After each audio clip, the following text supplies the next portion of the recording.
vitengo vya usalama tuhakikishe kwamba tusigawanyishe wananchi wetu. Vitengo vya usalama hapa Kisii, mimi naomba, askari wanafanya kazi nzuri, wamekamata wale ambao wanaua watu na wanafanya kazi nzuri, lakini naomba Mheshimiwa Rais, you give instructions, let police be impartial on how they are executing their duties. Mwisho nataka niseme hili, na hili ndio la mwisho. Najua Mheshimiwa Rais, wewe ni kiongozi wa Kenya Kwanza na ulitushinda kura, ni ukweli. You defeated us. Kivyo vyote vile wewe ni rais and we will work with you. Na ukitishinda 2027 tutakubali, lakini pia tukikushinda wewe utatupea tu fimbo tuende. Lakini kwa sasa tufanye kazi kama rais wetu.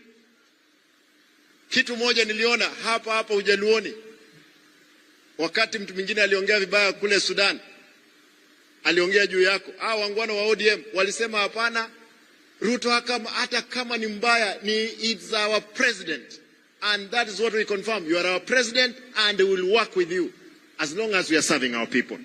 With those many remarks, allow me to recognize aliyekuwa gavana wa Migori, Obado, yuko pamoja na sisi hapa. Mheshimiwa wa Migori, asante. Nikubalie nichukue nafasi hii rasmi.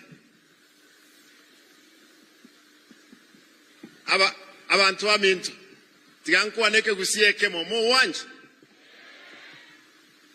maeteta wote baigeke gusi talisegi asesa sesegi ekerengo giesesa sesegi ega singo koratole mpaka Nyasaye anyale gotoseseni.